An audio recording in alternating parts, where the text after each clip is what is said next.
Welcome back, everybody, to another episode of the C Squared podcast. It hasn't been a quiet week in the world of chess, but I feel like, firstly, we should start with a bit of an update about something that I was dealing with. And of course, I'm talking about a community that was not welcomed in my home and had to be kicked out. The brown recluse community. There was an infestation. I've dealt with it violently, I would say and I think I've won. I haven't seen a single one of them. So victory for household Kirilla, 1-0 against the brown recluses. Fabi, how have you been in the last few days since we last chatted? Yeah, not quite as eventful, sounds like. But yeah, fine. I've just been recovering a bit from. I had this like minor cold. At the start, it didn't feel so minor. Like I had a pretty high fever, but then it just dropped off very quickly. And now I'm just like a little bit congested, but more or less fine. But yeah, it was strange. It was a really quick recovery, but at the start it was pretty unpleasant. I think it's the change of Yeah, the seasons, right? And probably also you just coming back from the tournament. yeah. I thought it was seasonal allergies because in this particular place, I usually get like really serious seasonal allergies. It's probably just some like pollen or something or some plant. I don't know exactly what it is, but something you hear hits me hard. But then I took an antihistamine and it didn't help at all. So that's when I figured I was probably sick and not just dealing with allergies. But but now it's all right. I feel pretty much fully recovered. Yeah, this Yeah, maybe it's the tournament as well. I mean, the end of a tournament sometimes hits you a bit physically. Uh, I mean, during you kind of have that adrenaline, and then uh, once it ends, your body. I don't know if this is the same for everyone, but very often, at least for me, I tend to get very tired only after the tournament's finished. I think it was it's probably proven that this is actually the case. Like it happens, you're running on adrenaline, and then when you get something done, you kind of your body gets that signal that it's time to relax, and then that's when you get hit with all sorts of potentially immune system problems like colds and stuff like that. So yeah, I think it has been determined that this is actually a medical fact. But okay, you guys probably will check me in the comments and say like, you're not Dr. Kirilla. But yes, it happens to me as well very often. Actually, in recent times, I'm trying not to relax too much when I know that the tournament or the job is done. I'm trying to kind of ease into that relaxation, if that makes any sense. But yeah, it can be psychological. It's something that sometimes works, sometimes it doesn't. But I've been dealing with that quite a few times myself as well. Cool. Well, I'm glad to hear that you're somewhat recovered. Um, Bullet Chess Championship. Let's chat about that. Let's chat about the few things that have been happening in the chess world. Bullet Chess Championship, crazy final matches between Ali Reza and Hikaru. Hikaru got to the finals through the winners bracket, so he had an extra life going into the finals. And then Ali Reza got to the finals through the losers bracket, so he had to win two matches against Hikaru to win the title. And he did. Quite a crazy story, I have to say. I did not expect it. Winning two bullet matches against Hikaru, that's unheard of, I guess. I mean, I don't know if anybody has done it before. But yeah, Ali Reza did it. So I want to hear your opinion about it, your point of view about this whole tournament, and in fact, the finals. What did you see? Yeah, I watched the final match. First, I was just watching the official stream, but then at some point there was some commotion, so I decided to switch to Hikaru's Kick channel to to get a better understanding of what was actually going on. It was like, as it turns out, probably the most entertaining final you could have asked for. I mean, it would be harder to imagine. It would be hard to imagine a way to make it more entertaining. Okay, still not over. Wait, Firouzja very much. Wait, there goes the bishop. Is Oh my Firouzja going to clinch goodness. it? Rook F8. That's I incredible. didn't It was see- his worst position. How does Ali Reza survive it? And we shouldn't speak yet. It's not over. But his king is so solid on E8, and now he's going after the white king. And Hikaru just resigns? Of course, nobody really expected that Hikaru would not be a favorite with 2 lives against Alireza, who of course is a great bullet player, but generally it's considered that Hikaru's sort of better than most people or all people, including Alireza, including maybe even Magnus, although it's hard to say exactly, including, let's say, Danya and these other really top bullet players. And also Alireza, he was winning matches, like he was fighting very well, but they were pretty close matches. They weren't like he wasn't walking over anyone. He beat Savion, okay, it was pretty close. Um, he beat Danya, I think, also very close. I think they were all like 9.5, 7.5 matches. Um, and Hikaru was sort of dominating his matches for the most part. I mean, he beat Danya very convincingly, which to me is amazing. I mean, for me, like Danya is more or less unplayable in bullet. I just can't play against him. Yeah. Like I haven't even tried, but I play him in 3-0, and I know that I can't get to an end game, which is in which I'm winning, He's but extremely we have fast. equal time. Extremely Yeah, I fast. just like if I'm winning, I need to have a very big time buffer as well to not get flagged against him. So, which okay, I'm not really the standard to look to, but yeah, Hikaru won that match very nicely, and then he plays Alireza, and he has 2 lives, and the match is starting to not go his way exactly, and then there's like this cut to like there's a pause in the match. Hikaru is talking to someone. It's visible on stream. You know, he's talking to someone. He's emotional. At this point, Alireza already had like a maybe 9-4 lead. I'm not sure exactly. Maybe it was 8-4, maybe 9-4. 9-4. So, I think it was 9-4. so it was a big lead, but you wouldn't say it's like 100% the end of the match. But yeah, then Hikaru complained to, I guess, the arbiters, and the complaint was about the start of the match, where Alireza was requesting some sort of delay because his matches were timed very closely together. And okay, that part is debatable, I think. Like, should there be a delay? Should it be allowed? Should the players agree on that? I think one of the issues very often is that there's a lack of communication between the arbiter team. I don't know if you want to call them arbiters, but the team that's on the Zoom call and the players. Like sometimes I've experienced this in like some minor scenarios where I ask a question and it takes a while for it to be answered, and so you don't know, like, should you sit there and wait, but you don't know how long you should wait for, or do you just go, but then maybe another game starts and you forfeit that game, and so sometimes there's like that lack of communication, and I've experienced this not like major ways, but in some minor ways. Mm-hmm, So mm-hmm. I think that was part of the issue. Like the question itself, is a player justified in asking for a break?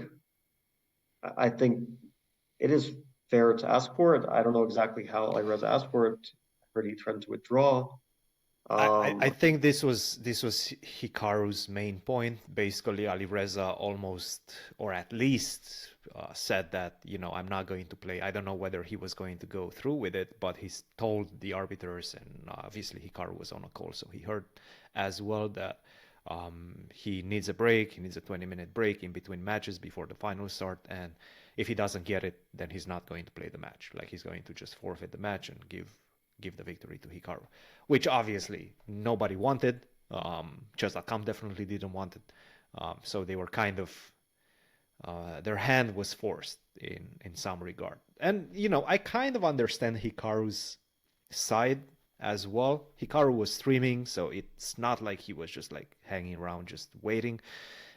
And I know, you know, this side of the business as well. You have sponsors, you have paid segments when you're streaming, and very often you have a very specific time that you're on the main page. So for example, in Kick, if you get the main page, then suddenly your viewership goes by, you know, 2 times, 3 times as many viewers as you generally have. And generally you are being told, or you are telling whenever you're scheduling your streams, you're telling Kick or Twitch or wherever you're streaming, hey, if you do have that relationship, and I would assume Hikaru does have that relationship, I'm going to have this match at this particular hour. Can you put me on the main page? And then, by delaying that 20 minutes, boom, the main page is gone. You don't have the same viewership. Maybe the sponsors are not happy.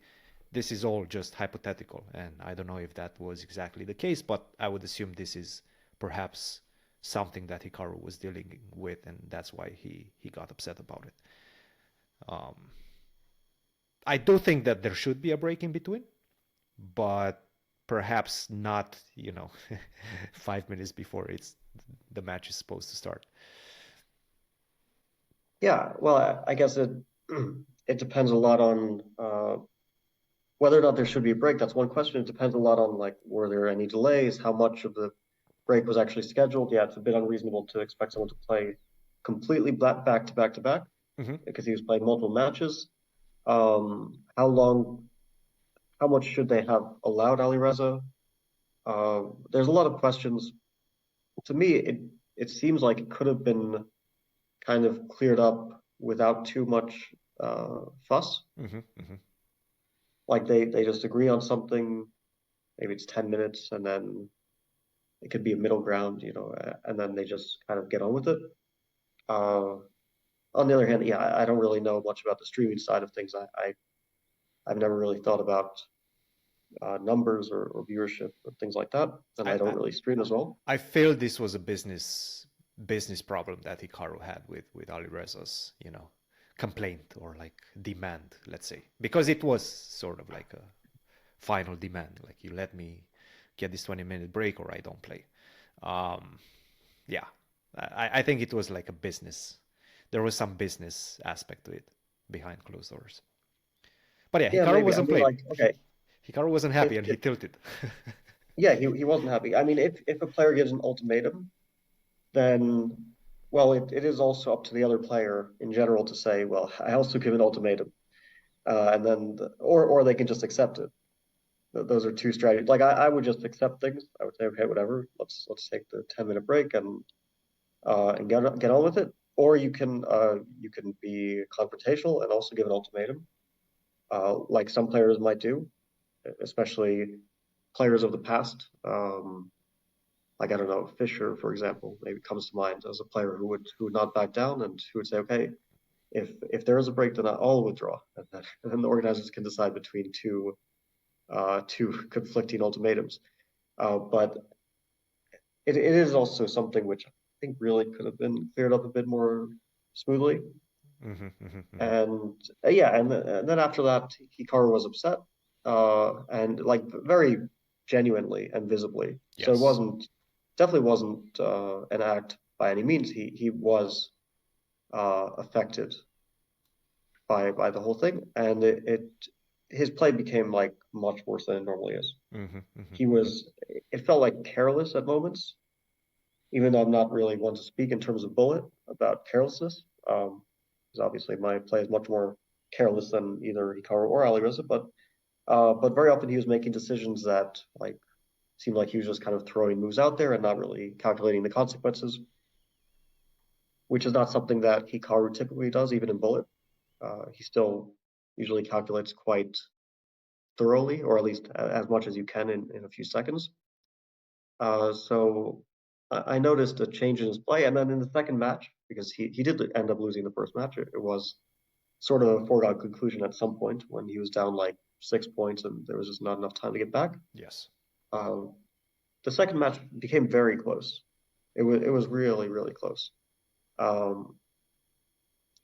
And there were some games like Hikaru failed to win one game. I forget which game. It was somewhere in the middle of the match, and then he said like this would have been the end of the match. If I had won this, then he would have tilted, and I would have won. He was a point ahead, and he would have gone 2 points ahead. That probably would have been a very significant lead with only a few minutes left on the clock.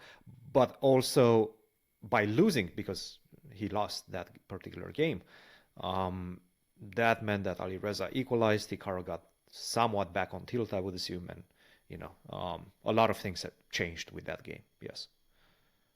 Yeah, I mean, a lot happened after that as well. I don't know if you can really say in the middle of a match that this would have been the decider. It is possible, of course, but I would say it's a little bit of a early conclusion. But yeah, it ended up being very close, and basically at the end, some of Hikaru's opening choices were maybe not the best. He played a line which he actually played in the candidates against Jan, which is a fine line. This But knight g6 line in 97 knight g6. yeah, this bishop c5 and then knight goes to g6, and it's a fine line. It works out perfectly well. He played it against Magnus in Norway chess. He got a significantly better position with the black pieces there. He played it against Jan. He misplayed it a bit there. He got a dubious position, but overall the line is good. And but then in bullet, maybe it's not really the best line. It's also sort of a question of like, yeah, objectively some openings are good, but not in all circumstances. And he was critical of his own opening choice. I can't say, of course, that's like the reason that he lost the match or not, but maybe the opening choice wasn't amazing. And yeah, then Alireza won the match, and deservedly. I mean, you win 2 matches against Hikaru, that you sort of deserve it. Yeah. Despite all the background drama. I mean, tilt, no tilt, Hikaru could have that not affect him. He allowed it to affect him, and that definitely played into the final result. Still, I mean, I have to say, Alireza winning back-to-back matches against Hikaru is not the first one that he does it. He did it against Magnus as well, with some luck, of course. But he's done it quite, I think, consecutively right now. Back-to-back match victories against Magnus and against Hikaru. Definitely, after the candidates, it feels like once again a weight is off his shoulders, right? Especially in these rapid time formats. So definitely something to keep an eye on. Cool. All right.